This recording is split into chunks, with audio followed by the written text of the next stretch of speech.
Ontzi mugikorreko sortzikoa izan zen, dortu edun premia, Euskadi, zehazki. Aurretik Gipuzkoa ja dortu edun. Estropa beha oso ondatea zen, nizta peroketa oso txukuna ez izan, eta arraunden da oso guztu egin genuen, da azkenean saria guztu jasotzea.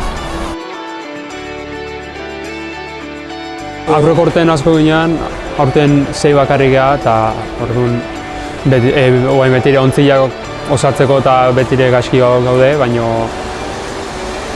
bueno, baina egiten aldan egiten egitea eta